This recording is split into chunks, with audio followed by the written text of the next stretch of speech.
Y entonces, a ver ahí, ya. Entonces, el resto, digamos, el corte mesiánico va a ser un resto como una especie de hiancia que no se puede reducir entre el todo y las partes.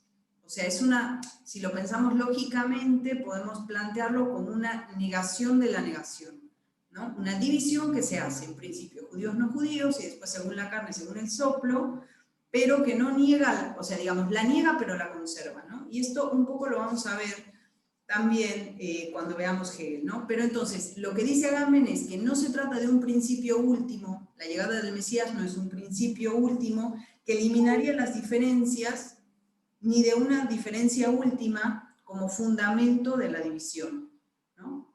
No se trata, según Agamben, para Pablo, de trascender las diferencias para encontrar algo idéntico a sí mismo o universal, sino de un tiempo presente que instaura una absoluta diferencia y que establece a este pueblo como un resto, ¿no? Como un resto que impide que las divisiones hechas por los hombres sean exhaustivas. ¿No? Y de alguna manera pensaba, bueno, a lo mejor este resto es un nombre también del Padre, ¿no? Profesora, Sí. perdón, ¿qué significa que las diferencias sean exhaustivas? Bueno, supongamos teoría de conjuntos básica. O sea, un conjunto, se establece un conjunto, ¿no? Supongamos, este es nuestro universo de discurso. Y yo a esto le pongo los hombres y los no hombres. Y los no hombres, ¿no? Los no hombres. Entonces, a partir de eso, yo elaboro un universo discursivo exhaustivo. O sea, con esta división, o judíos, no judíos, establezco un universal, un campo cerrado sobre sí mismo. Entonces, ¿qué hace Pablo? Pablo dice judíos, no judíos, y a esto le agrega, no sé, otra división que se cruza con esta. Pero en esa división se establece un tiempo presente que corta un poco con la idea, ¿no? Según presenta Agamben, que corta con la idea de la... O sea, digamos que esta segunda división que les tracé acá no sería una división sobre un universo, sino que más bien sería una división absoluta. No se puede establecer exhaustivamente entre dos elementos o dos conjuntos un universo. Hay algo de lo diferente, que sería el tiempo presente. No es y que es una idea muy religiosa, ¿no? Yo anoche leía sobre Agustín y dice, en Dios no hay ni un porvenir ni un pasado, ¿no? Hay algo del orden del presente. Ahora, esta ley, digamos, esta ley es una excepción, ¿no? Es una excepción extrema, es cuando llega el Mesías. Por eso al principio bueno, Ignacio también lo tomó, digamos, el cristianismo es como la inminencia de la destrucción del mundo. Piensen en Schreber, cuando dice, el mundo se le desarmó completamente. Bueno, se le desarmó completamente y a partir de ahí fue otra cosa, digamos. Entonces, de alguna manera, ese tiempo presente es el final del tiempo, ¿no? Que va a explotar en la eternidad, por así decirlo. Es medio complejo, digamos, para pensarlo, o demasiado místico, no lo sé. Pero, digamos, a partir de esta resurrección de Jesús, el tiempo pasaría a la eternidad. Pero ese tiempo, esa llegada del Mesías, es un tiempo presente. Ahora, la cuestión es que esta ley, digamos, que establece el Mesías, y esto me parecía importante, ¿no? Nosotros que estudiamos a Freud y los que les interese van a estudiar a Lacan, digamos, pensar qué se establece con esta ley, ¿no? Lacan, por ejemplo, en el seminario 10 dice, la ley, el objeto del deseo, se inscribe al mismo tiempo que la ley, ¿no? Y en este momento estamos viendo, bueno, hay un pecado que se inscribe en el mismo momento que la ley. Ahora, sí, en relación a eso, perdón, te interrumpo, Ana, porque algo que no dije me parece central en relación al pecado y la ley. Lo que viene, el movimiento que hace Pablo, sobre todo, es en relación efectivamente a la ley. Digo, si ustedes me siguieron más o menos, por más que quizás no fue tan claro, Digo, lo que estaba en discusión era la relación con la ley judía. Y la posición de Pablo era que la ley tan presente, la idea de que la ley cotidiana y en cada conducta de la vida iba a ser lo que produjera la salvación, o sea, el seguimiento de la ley, dice todo lo contrario. La ley lo que produce, y esa es la epístola famosa de los romanos que cita Lacan, la ley hace arder al deseo. O sea, dice algo muy básico, es, si tengo una prohibición tras otra, bueno, lo único que va a hacer eso es darme más ganas. Lo digo así como en forma sencilla, ¿no? Dice, y dice, la única ley, y va a ser otra, la invención del cristianismo, es amarás al prójimo como a ti mismo y a tu Dios, digamos, ¿no? Que la única ley pasa a ser la ley del amor. ¿Y qué dice él? Digo, si nosotros creemos, dice Pablo, que a través de la ley nos vamos a salvar, o sea, haciendo las cosas bien, portándonos bien, siguiendo las reglas, vamos a salvarnos, entonces eso supondría que la muerte de Cristo fue en vano. O sea, si yo siguiendo una ley me puedo salvar, significa que la muerte de Jesús, del Mesías, fue en vano. Como la muerte de Jesús nos viene a salvar, en verdad no importa que sigamos todas las leyes que traía la tradición judía. ¿Por qué? Porque la única salvación va a ser por la gracia de Dios. O sea, el cristianismo lo que introduce es que la salvación no es por las obras, sino por la gracia divina. Y Entonces, esa es la idea fundamental. y ahí está la cuestión, ¿no? Cómo se enreda el amor, la ley y la culpa. Pero también es una ley que es la ley, va a decir Pablo, es una ley de la fe, ¿no? Es una ley que está, a propósito de Aristóteles, en potencia y se hace acto desactivando la normativa y a la vez cumpliéndola. Por eso les decía, esto se llama catárgesis.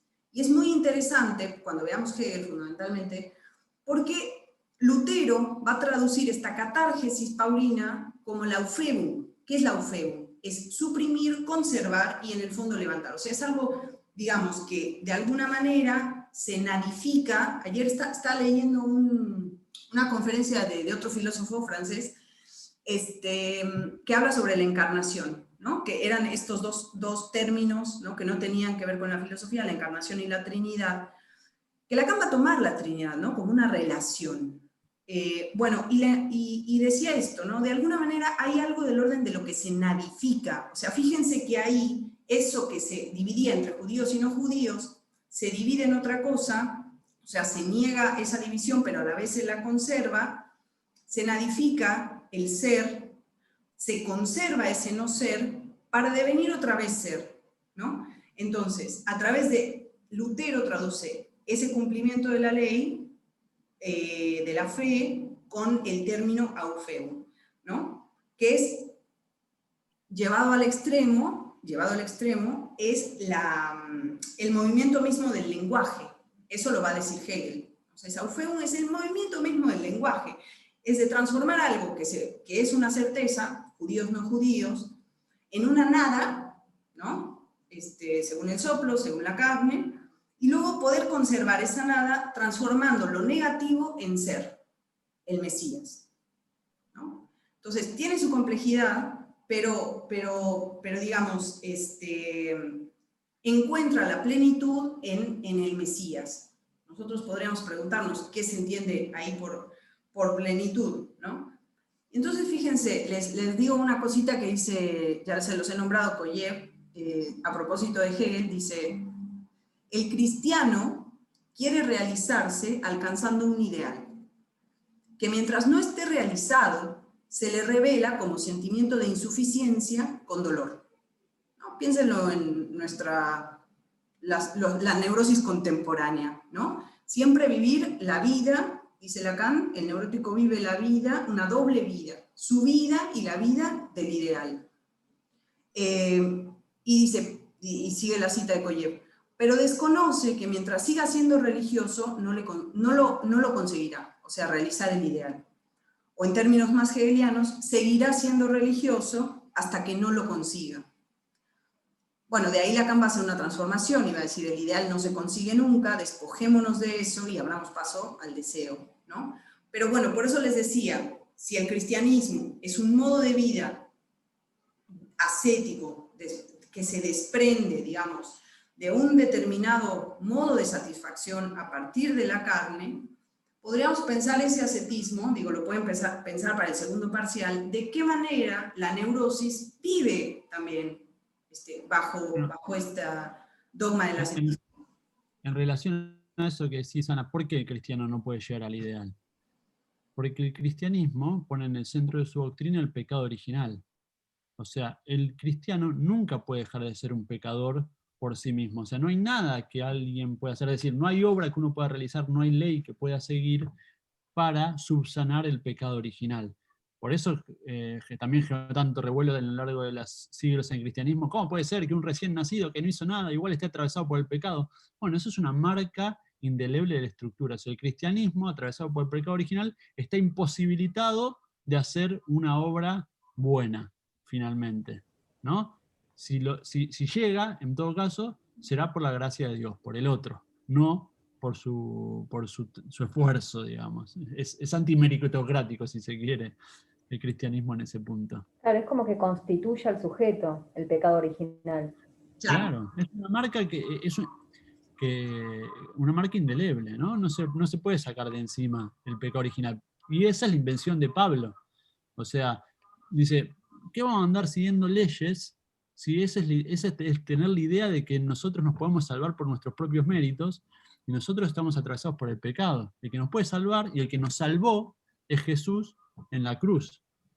Digo, ahí está la salvación, en Dios, no en nosotros. Entonces nosotros no podemos hacer mucho. Y eso va a ser lo que va a restituir después de la Reforma Protestante, ¿no? Cuando empiezan a surgir las indulgencias papales, como la idea de que se puede dar la salvación en la tierra. Lutero va a lo profundo del cristianismo, a Pablo, y dice, no, la salvación no es por las obras, sino por la gracia divina. Bueno, ¿cuál es el pecado original? ¿La crucifixión? No, el pecado original es la caída del hombre del paraíso. Lo que hace la crucifixión, en todo caso, más en términos teóricos, si se quiere, digo, el cristianismo lo que dice es, el hombre cayó en el pecado y perdió el paraíso. Vive en el pecado, vive en el peor de los mundos. Viene Cristo, se sacrifica para perdonar al hombre de ese pecado. La lectura que uno puede hacer es, lo que produjo el cristianismo con la resurrección de Cristo es poner ese pecado que en el judaísmo no tiene el lugar central que tiene el cristianismo en un primer plano, es decir, como algo de estructura. Porque Pablo dice, si no, ¿para qué se murió Cristo? Si no hay un pecado original, no tiene sentido la muerte de Cristo. Entonces, la muerte de Cristo lo que hace es instalar el pecado original en la estructura del hombre. Ahora, esa caída de Dios, digamos, esa negación de Dios de sí mismo, así lo lee Hegel, es una negación de Dios de sí mismo, en hombre, en carne. ¿Para qué se encarna? Para salvar, perfecto. Pero también hay otra cuestión, que se dice, eso es una humillación de Dios, ¿no? Y piénsenlo en la estructura de las neurosis. Hay una idea siempre del neurótico, ¿no? Digamos, la neurosis se ha dicho mucho sobre la madre y el estrago materno, pero en realidad es una enfermedad de padre, ¿no? Digámoslo así. O sea, hay una versión humillada del padre siempre en la neurosis, ¿no? Entonces, por eso, como decías, Micaela, tiene que ver con la estructura del sujeto. O sea, va más hondo, digamos, va más hondo que el mito, digamos, ¿no? Por supuesto que el psicoanálisis, bueno, va a dar una respuesta a esto. Freud, Lacan, ¿no? Pero es importante. Y lo que el cristianismo escribe como pecado original, el psicoanálisis lo va a leer como la división del sujeto, como el sujeto dividido, ¿no? Claro. Igual, yo lamentablemente digo, yo fui a colegio católico. Bien, y me enseñaron todo, el traspaso porque fue una experiencia, ahora no aplico. Quizás en unos años te pasa como a mí, terminás haciendo un doctorado por eso. Bueno, no, me enseñaron todo, la verdad que fue como un ritual, la misa, practicar para la misa, te hacían creer que estaba Jesús en una luz, ahí en una lámpara, y la verdad que de practicar tanto son ceremonias, y bueno, lo que para uno tal vez va a misa por primera vez y le parece genial, nosotros lo practicábamos. Pero lo que voy es toda la parte de Jesús, de Dios, así como lo están contando, es como muy general porque en el medio había todo un camino de Jesús donde él hasta le hablaba a Dios, preguntándole por qué tenía que terminar crucificado o No es entregarse. abandonado.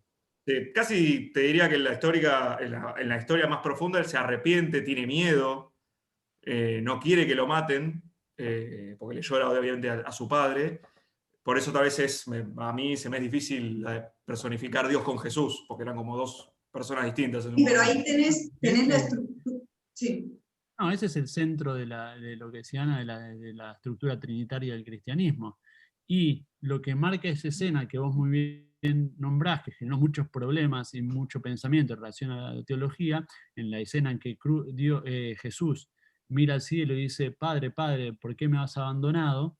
Es efectivamente la dimensión de el Dios corporizado, ¿no? Esto que decía Ana, cómo es que son 3 y 1, porque está el Espíritu Santo también. Ahí, ¿cómo es que este tipo crucificado es Dios, pero también le dice Dios me has abandonado? Bueno, ahí se arman unos lindos líos teológicos, ¿no? Pero lo que importa, lo que muestra esa escena, una de las cosas fundamentales de esa escena, es el Dios humanizado. Dios es un hombre, es un cuerpo, no es que era una idea puesta en la tierra, no, era un hombre, Dios es un hombre también, que es el movimiento fundamental en relación a la filosofía antigua, que jamás se les hubiera ocurrido.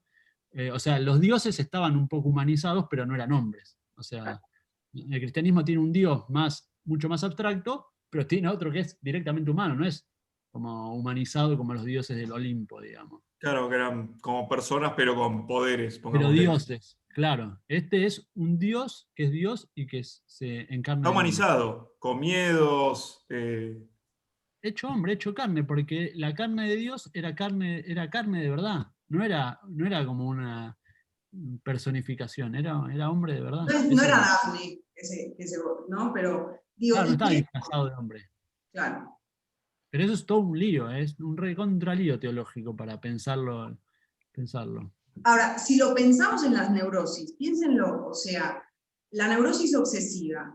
El neurótico obsesivo es aquel que va en la línea del deseo sintiendo que se porta mal. Se sigue, o sea, por eso la cuestión de la culpa es fundamental. Digo, no para seguir culpabilizando al paciente, pero sino para que esa culpa, digamos, pueda ponerse en la mesa de juego para hacerle ira, ¿no? En torno al deseo que hay ahí en juego. Sí, aplicado hasta la confesión. Claro. Cuando uno va a confesarse eternamente la culpa, tenés que hablar cualquier deseo, lo hace sentir culpa. Claro. Es como, el católico es un neurótico excesivo. Es que el católico es culpable por definición. El católico está atravesado por la culpa. Digo, en esto decía el pecado original, que es imposible de resolver. Sí, su posición es de culpa constantemente. Después, lo que vos decías, viste, de la ceremonia religiosa, es cierto, el cristianismo y el judaísmo, no hay una... Pablo, por más que proponga una religión de gracia, es decir, que no importa lo que uno haga, lo que importa es la gracia divina para la salvación, el cristianismo no se reduce a eso. Finalmente, después, a lo largo de la historia, se va institucionalizando, aparecen los ritos, aparece un montón de normativas también de nuevo. Digo, ese movimiento que hace Pablo de la ley es el pecado, solo hay que confiar en la gracia de Dios, bueno, después en la historia del cristianismo va ocupando otras maneras, ¿no? Digo, y vuelve a aparecer un montón de normativas. No es que el judaísmo es la única religión que tiene un montón de normativas, ¿no? El cristianismo después también, por eso les decía que en el cristianismo conviven posiciones diferentes dentro de la misma Biblia. Por eso es la importancia del Hechos, porque ahí rescatan la ley todavía, ¿no? Con Pablo se les hubiese complicado un poquito más, pero después hay otros que van diciendo, bueno, algunas leyes sí hay que cumplir. Y ahí de nuevo se montan todos los rituales. Pero ahí estaría muy bien diferenciar entre norma y ley, ¿no? O sea, las normativas son lo que dicen lo que hay que hacer. La ley no dice lo que hay que hacer. No estoy de acuerdo, ¿eh? ¿Por qué? Porque a mí me parece, cuando Lacan toma la carta de Pablo a los romanos, cuando Pablo está hablando de la ley, está hablando de esa ley normativa del judaísmo, que es una forma de la ley, finalmente, digamos. Digamos, también hay diferentes tradiciones de lectura de la ley. Digo, la normativización es una forma de lectura de la ley. Sí, también. pero digamos, si hablamos de una ley de la fe... Este texto es la ley, cuando habla Pablo de la ley, habla de las leyes de estas insoportables de si te levantás de tal lado no podés cultivar. Porque ustedes lean la Biblia hebrea, no me acuerdo dónde, después los puedo pasar si no, pero la cantidad de normativas que existían para la vida cotidiana era insoportables, y a eso se refiere Pablo cuando habla de la ley y el pecado. Sí, pero a esas normativas él le va a apostar por la ley de la fe, que es una ley que sí, no claro, él introduce otro tipo de ley, es cierto, pero eso también es la ley. Es otra forma de... Eso se niega y se conserva. Claro, que es otra forma de relacionarse con la ley. Digo, lo que va a introducir el cristianismo es, la ley superior es la ley del amor. Entonces, todo acto se lee con esa, se interpreta a partir de esta ley. ¿Cómo se define? ¿Cómo se juzga finalmente? Es a través de esta ley. ¿No? Hay una ley general que sirve para... que es terrible esa ley, en verdad, porque con una ley tenés que juzgar todo, entonces lo otro, aunque sea, es más orientado. Bueno, me estoy yendo por la rama. Bueno, no sé, ¿quieren decir algo?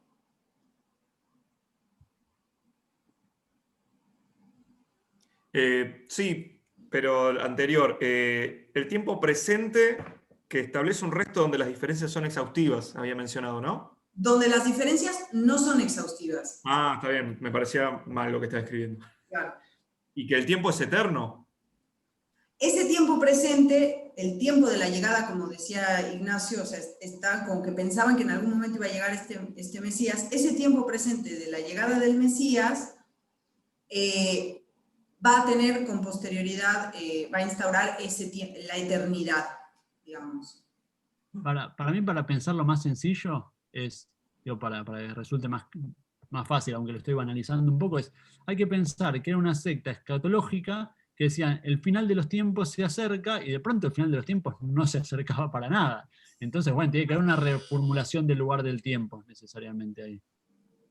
Claro, porque me parecía a mí, perdón, contradictorio, o a mí no contradictorio, no, a mí me sonaba raro el presente y el tiempo eterno. ¿Cómo puede ser presente si es eterno? Lo que pasa es que la eternidad va a ser creada a partir de ese presente. Ok. Esa cuestión. Así que, digamos, es como, por eso les decía, es una desactivación y conservación de esas normativas y de la ley. Así que bueno. Bueno, piénsenlo, igual después si se les ocurre una pregunta, la vemos, tal. Está bueno esto para articular, ¿no? Abril que decía, digo, para el segundo parcial, la cuestión de la culpa y el amor al padre, ¿no? Así que bueno. Bueno, muchísimas gracias, Ignacio. Nos encantó tu clase. Bueno, por lo menos a gracias mí. por venir. Siempre me divierto estas cosas. Así que bueno. Bueno, la próxima vemos Descartes, las 3 primeras meditaciones metafísicas. Si no lo tienen, se los busco y presten atención en la tercera meditación cuando habla de Dios, porque va a ser fundamental. Así que bueno, nos vemos el jueves que viene. Cualquier duda si tienen del parcial, no sé cuándo lo entregan, ¿el sábado? Sí, el sábado. Ah, bueno, cualquier duda ya saben, me escriben. Dale, buenísimo. Buenísimo, dale. Muy bien, adiós. Bueno, gracias a todos. Chau, chau.